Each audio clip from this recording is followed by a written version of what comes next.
Hey guys, so today I'm gonna make with you guys an amazing baked ziti dish. That's just a little different from the norm. It has lots of vegetables in it, so it's healthy, but still at the same time a fat ass baked ziti. So I'm gonna go into a couple of the ingredients. You know me, I add a couple as I go, but pretty much I got this bag, and I love, from one of my favorite places in the world, Trader Joe's. And this says misto alla griglia. So this is marinated and grilled eggplant, zucchini, and red peppers. Those are going to be my vegetables. Then I have some ground beef from Trader Joe's. I don't know if that's enough. If it's not enough, I'm going to pair it with some ground beef that I got from Wegmans. It's the same. 80% lean, 20% fat. I don't like it to be too lean. The more lean it is, the more fucking expensive it is. So there you go. I'm also going to use a Trader Joe's ricotta cheese. I'm going to use some sofrito. I'm going to use some garlic, some chopped garlic. I'm going to use my favorite Wegmans tomato basil sauce. And then I have 2 packets here of shredded cheese from ShopRite, a mozzarella, and then I have a sharp cheddar. And then I've already started boiling over here in my large saucepan these funny noodles that I actually got as a gift. It was like in a big truffle box. So they're not typical big ziti noodles, but they're large, they're fun. So it's a different shape. I like working with different shaped noodles because, you know, I like texture. And I know that they have a bit of truffle flavor in it. And you know I'm all about anything fucking truffle. So we're going to go get started. Here we go. So we're going to start by cooking. Well, the noodles are already boiling. We're going to start with the meat. Okay, so in my little cheap ollita here, I've preheated some of my favorite Wegmans basting oil. How much is in there? I don't know. Coat the pan. And you know what I like to do? I like the sofrito to sizzle when I throw it in there. So I'm going to take about a tablespoon of sofrito. And she is sizzling. I'm also at this point going to take a tablespoon of garlic.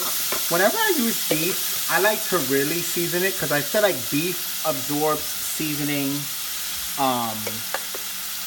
more. Like sometimes you cook shit and you think you over season it, and then once it's done you're like, oh, I think I made it too salty, and then it tastes like nothing. So whenever I make beef, I always feel like I over season. It's fine. So I put some sofrito in there. I put some garlic in there. And you know what? I think I'm gonna chop an onion and put it in there too. Alright, I just chopped up a very small yellow onion really quickly.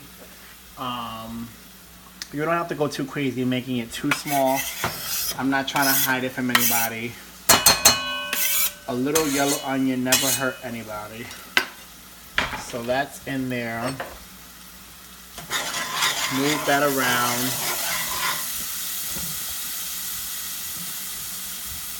I'm still working with a broken ass tripod, so please forgive me. Move that around. This needs a little bit more oil. This basting oil too, I don't know if this is like the way to do it, but I like to shake it up because it has like herbs in it, and I want to use those herbs. But you don't get the fucking herbs unless you shake it up because the herbs kind of just sit at the bottom of the pan. So I'm going to add a little bit more oil to that. And I'm going to start adding my meat to it.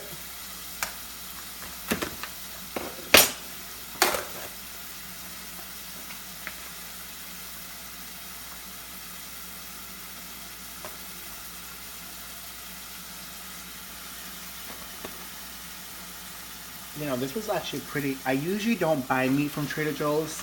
Every now and then I'll get like a whole chicken from Trader Joe's because they're not that badly priced. Like I've done a ShopRite before, and there's like when I want to buy a whole chicken, sometimes it should be like $12, and I'll be like, yeah, no, not today, boo. And Trader Joe's would sometimes have them for like $5 and $6, sometimes $7. You know, on the high side, $8. It all depends on the weight. I don't think Trader Joe's changes their per weight amount. I mean, per pound amount. So, but everything else is pretty fucking expensive when it comes to meats and Trader Joe's. Like, the steaks are ridiculous. The porks are crazy. So, I usually just skip the meat section from Trader Joe's. And I was actually looking for, I don't know what I was looking for, but I seen this pack of ground beef. And I said, you know, I had the Wegmans one that I defrosted, but it was a really tiny one. So I was like, is this gonna be enough meat for the dish? Probably not. So let me pick this up. But when I seen it for $3.99, I was like, oh, that's not that bad. I can definitely pick one up. So shout out to Trader Joe's. I guess keep it coming because the competition is real. I heard Amazon is about to start selling meat and groceries and shit, and it's gonna be really real for them then when they're gonna miss out on business to Amazon. Because you know, I don't think I've ever had food delivered from Amazon, but I think I've had stuff from their Amazon delivery. Now I'm just talking. You just want to move your meat around and brown it effectively. Get all your seasonings in there. I don't start really seasoning it with my herbs and stuff until it turns a little bit more brown. That's just the way I like to do it. But Amazon, back to Amazon. I get, every now and then, I get my special, because you know I work in retail, so we have to wear all black. So I get my special Woolite black detergent from Amazon because sometimes Target doesn't have it. Costco used to carry this shit in a big size, and they stopped. And Costco was the judge for a minute. Like, you could get it for like really a big one for like $13. And then I don't know what happened, but they just stopped carrying it. So, and then Target didn't have it, Walmart didn't have it. So then I would have to go online, and Amazon had it, not at the cutest price, but they had it, and it would get to my house in 2 days because I have the Prime. So, but that delivery came through like if I ordered groceries, and I was like, oh shit.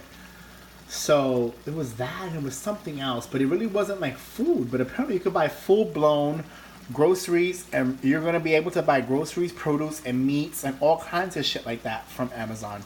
So it's really scary. But apparently they're standing by their promise that, you know, the shit is from reputable places. I know they just bought Whole Foods, so I don't know. So I'm going to let this actually brown down before I start seasoning it further than when I've already seasoned it. Alright guys, so at this point I'm going to go start seasoning my meat. I was going to season it a second ago, but I was honestly on the phone with a friend, one of my best friends, and we were like in deep conversation because, you know, bitches be trying it, so. But no, at this point, once the meat is brown, I start seasoning. It may feel weird, it may sound weird, but I think ground beef is a little different than all other meats. I learned that when I started cooking. So I just put a little bit of adobo to taste. And then I'm going to put 2 packets of sazon at the same damn time. A little bit of black pepper. And again, what are we doing? We're over seasoning. Because this meat is going to absorb this shit a lot. And it's going to taste like nothing. It's going to taste like you just put it in a pot. But get it around there. Get the color, because it also, the sazon gives the meat a nice color.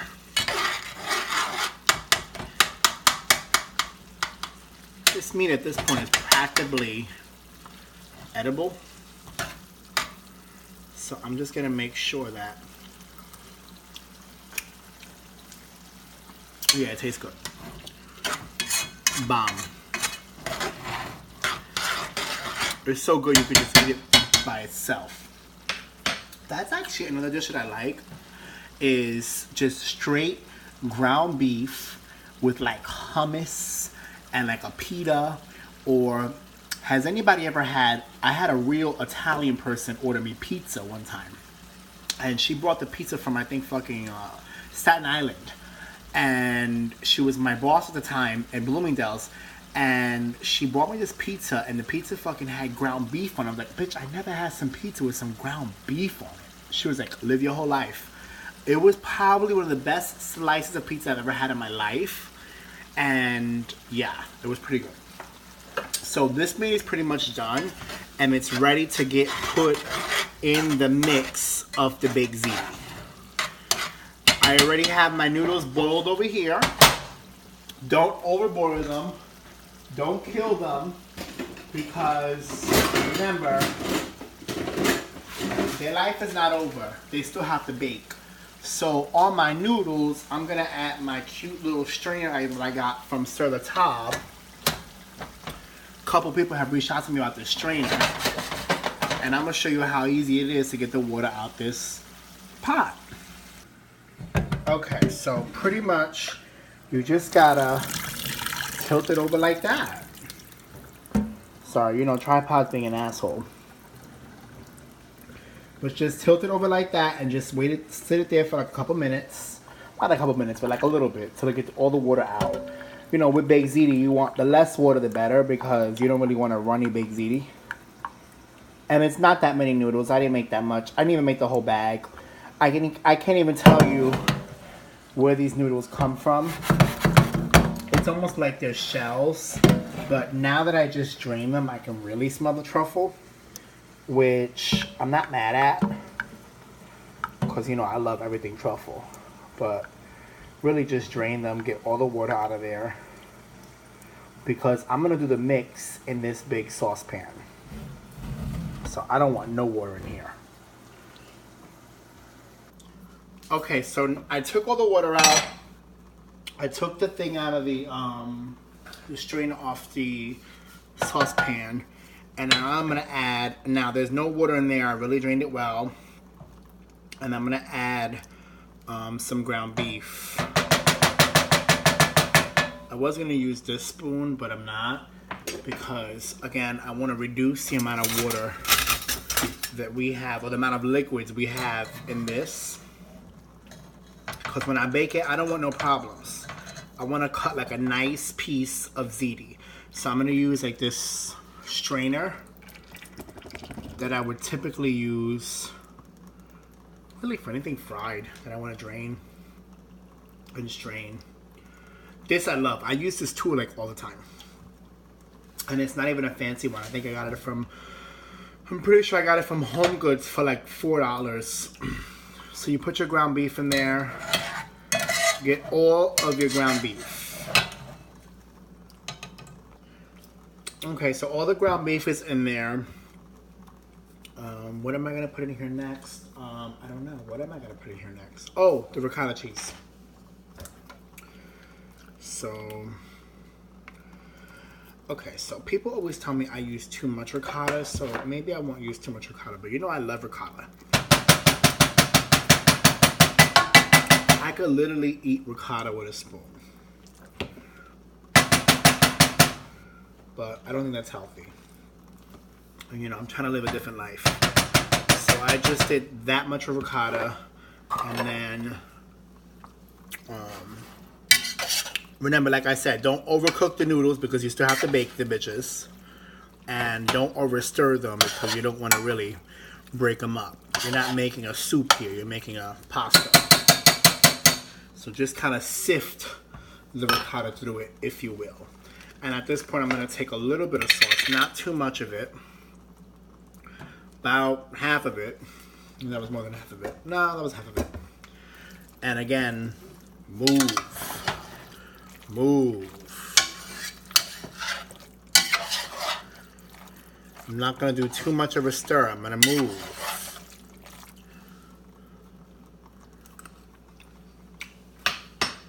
That shit tastes good already. So now I'm going to add, actually I'm not going to add it yet. I'm going to add it when I put it into my bigger pot. Okay, so in my favorite baking pot made by Le Creuset, I'm just going to dump all of the contents in there and get all your shit, especially your meat.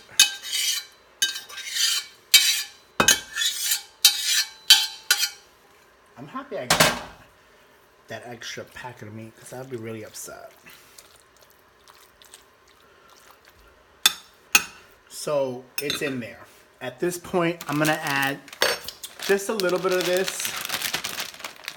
Make it like a hamburger helper almost, which is the sharp cheddar instead of the mozzarella.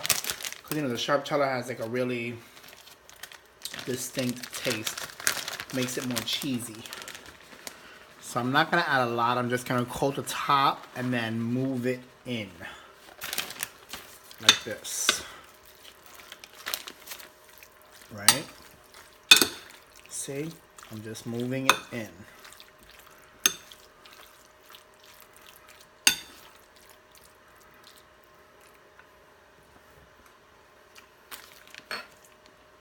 I probably should have put some shit on the pan to make it non-stick, but it's okay.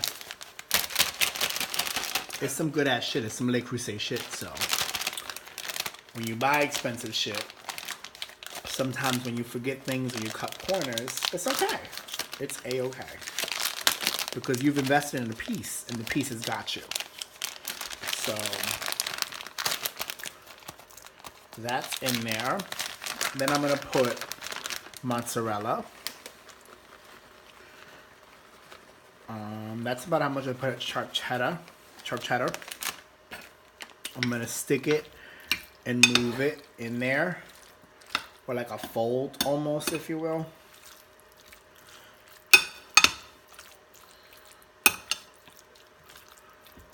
Yeah, there you go. This is so good. Then I had to put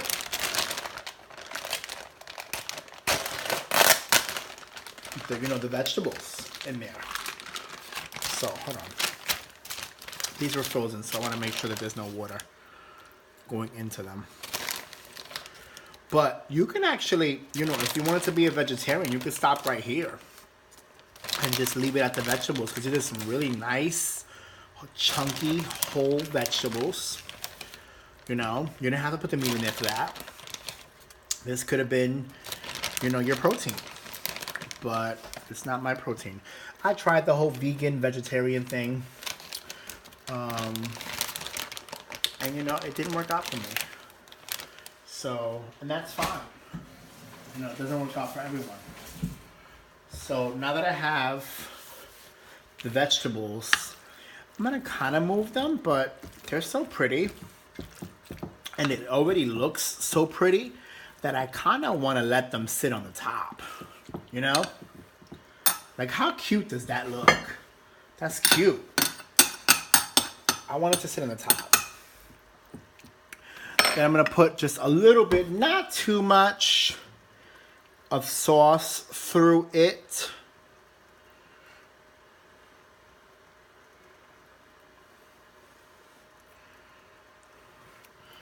Again, start poking through it.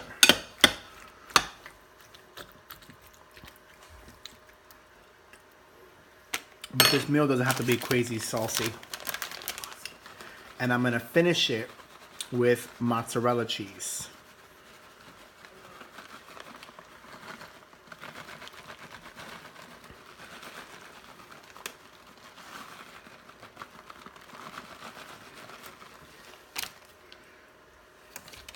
And then with this particular pot, or whatever you call this little oven, I like to clean the edges off because the lid goes on there really nice.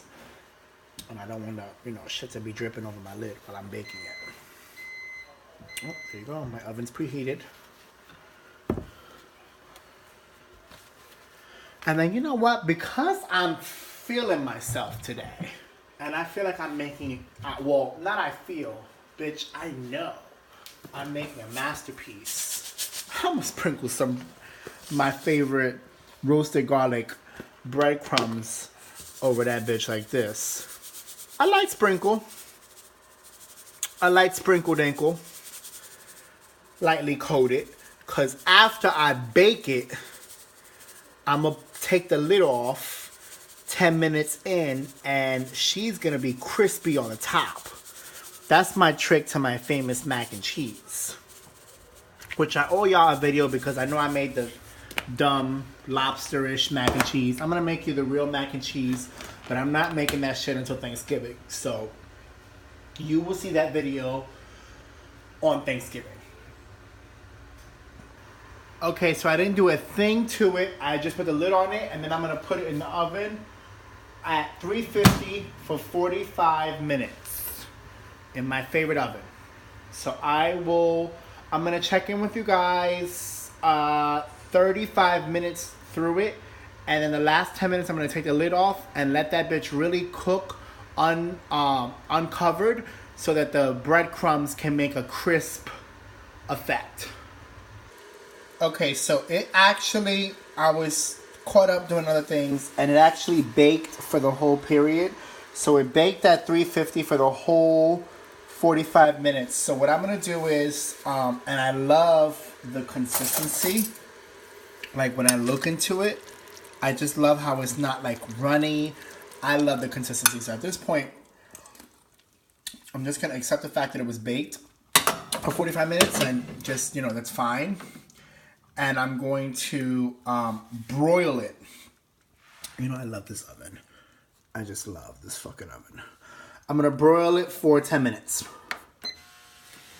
And it's gonna make it nice and crispy. So I'm gonna take those breadcrumbs and crisp them up. You'll see that in now. Can you hear it? That's just like 5 minutes into the broil. So I'm gonna let it finish. It has 3 minutes left.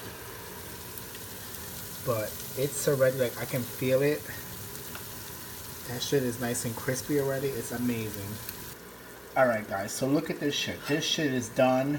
The broil is over. It's super crispy and nice and brown. Beautiful color on the top. The inside is super juicy. This is how I love it. Keep my light on. This is how I love it.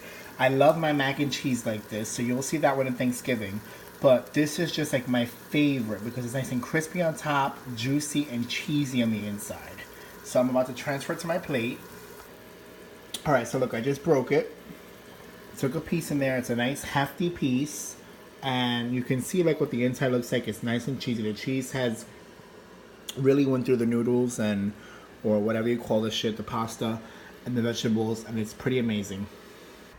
And then pretty much at the end, you want to just top it off with a little bit of my favorite Parmesan cheese. No, it's not fresh. No, I don't give a shit. When it's not fresh, you get, well, I guess when it is fresh too, you get crumbles and shit like this. Just take that out because that's not cute. And you just crumple it back and put it back in a plate. Now that's cute. So look, I love this meal. This meal is really pretty much me and what I'm known for, which is how I took items that were quick and easy, pretty much already pre-made, mixed them with stuff that I had to make this delicious meal. Like those fucking peppers, that bag of peppers in Trader Joe's was $3. $3 would have been one zucchini at the Wegmans. Not only did I just have to buy that one zucchini, I would have to chop it up and grill them and all that stuff. And Trader Joe's did it all for me for $3.99. So it was amazing. I'm also having a glass of wine with it. So I hope you guys enjoyed this video. And leave any feedback or comments below. Bye.